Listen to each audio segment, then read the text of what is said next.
நம்ம feminine நாப்கினில் technology பற்றி பார்த்துட்டு வரோம். இன்றைக்கி நம்ம வந்து 2வது டெக்னாலஜியான இன்ஃப்ராரெட் பற்றி பார்ப்போம்.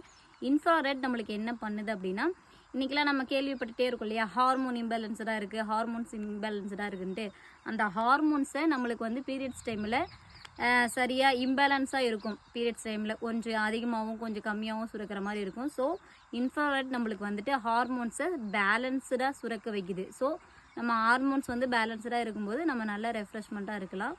அதுக்காக தான் இதில் இன்ஃப்ராரெட் வச்சுருக்காங்க. Thank you so much. நம்ம ஃபெமினைன் நாப்கினில் டெக்னாலஜி பற்றி பார்த்துட்டு வரோம். இன்றைக்கி நம்ம வந்து 2வது டெக்னாலஜியான இன்ஃப்ராரெட் பற்றி பார்ப்போம்.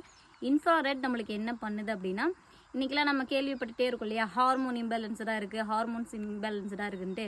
அந்த ஹார்மோன்ஸை நம்மளுக்கு வந்து பீரியட்ஸ் டைமில் சரியாக இம்பேலன்ஸாக இருக்கும். பீரியட்ஸ் டைமில் கொஞ்சம் அதிகமாகவும் கொஞ்சம் கம்மியாகவும் சுரக்கிற மாதிரி இருக்கும். ஸோ இன்ஃப்ராரெட் நம்மளுக்கு வந்துட்டு ஹார்மோன்ஸை பேலன்ஸ்டாக